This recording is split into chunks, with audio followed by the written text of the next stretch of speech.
الحمد لله رب العالمين والصلاة والسلام على سيد المرسلين أما بعد فأعوذ بالله من الشيطان الرجيم بسم الله الرحمن الرحیم۔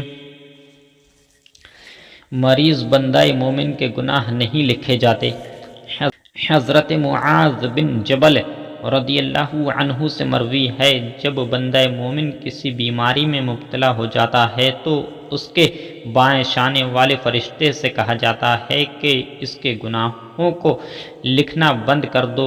دائیں شانے والے سے کہا جاتا ہے اس کے نامہ اعمال میں وہ بہترین نیکیاں لکھو جو اس سے سرزد ہوئی ہیں۔ حدیث شریف میں ہے، جب کوئی بندہ بیمار ہو جاتا ہے تو اللہ تعالیٰ اس کی طرف دو فرشتے بھیجتا ہے کہ جا کر دیکھو میرا بندہ کیا کہتا ہے۔ اگر بیمار الحمدللہ کہتا ہے تو فرشتے اللہ کی بارگاہ میں جا کر اس کا قول عرض کرتے ہیں۔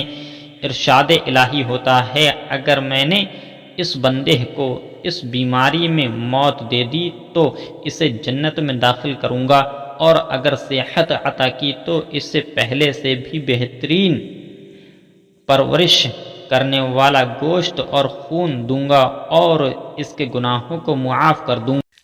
ایک عبرت انگیز حکایت۔ بنی اسرائیل میں ایک نہایت ہی فاسق و فاجر انسان تھا جو اپنی بدکاریوں سے کبھی باز نہ آتا تھا۔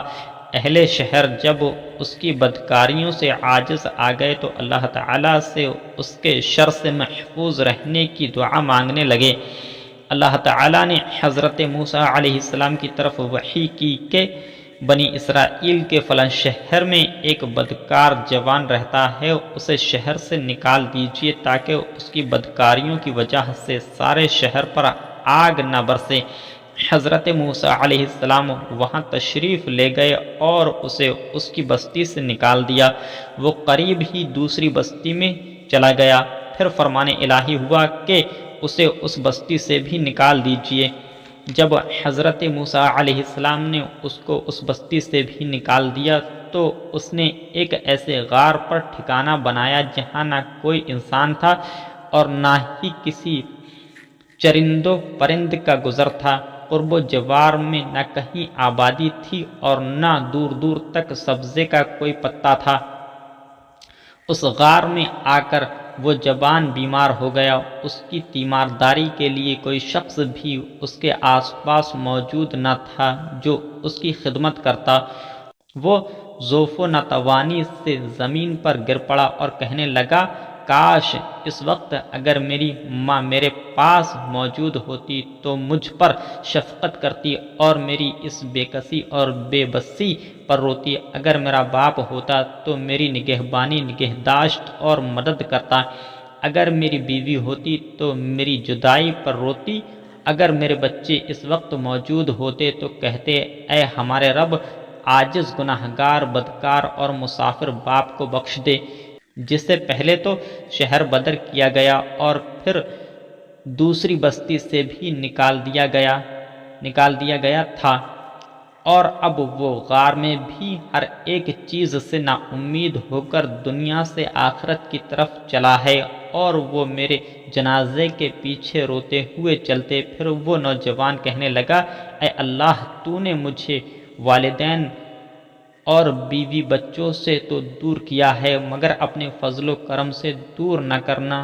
تو نے میرا دل عزیزوں کی جدائی میں جلایا ہے، اب میرے سراپا کو میرے گناہوں کے سبب جہنم کی آگ میں نہ جلانا۔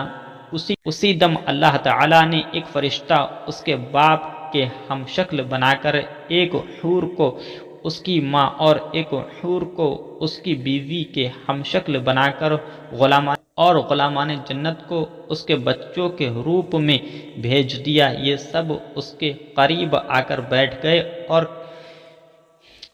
اس کی شدت تکلیف یعنی کہ افسوس اور آہوزاری کرنے لگے۔ جوان انہیں دیکھ کر بہت خوش ہوا اور اسی مسرت میں اس کا انتقال ہو گیا۔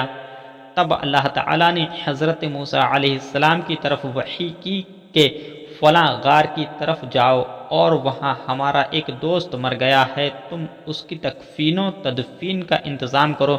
حکم الہی کے بموجب حضرت موسیٰ علیہ السلام جب غار میں پہنچے تو انہوں نے وہاں اسی جوان کو مرا ہوا پایا جس کو انہوں نے پہلے شہر اور پھر بستی سے نکالا تھا۔ اس کے گرد حوریں تعزیت کرنے والوں کی طرح بیٹھی ہوئی تھیں۔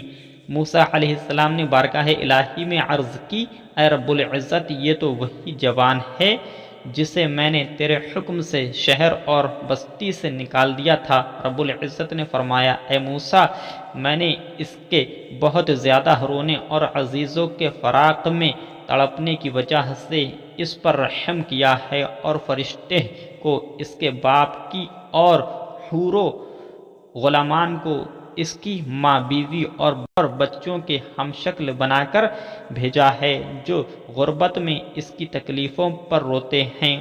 جب یہ مرا تو اس کی بے چارگی پر زمین و آسمان والے روئے، اور میں ارحم الراحمین پھر کیوں نہ اس کے گناہوں کو معاف کرتا۔ حوالہ کتاب کا نام مکشفۃ القلوب، باب نمبر 3، صفحہ نمبر 44۔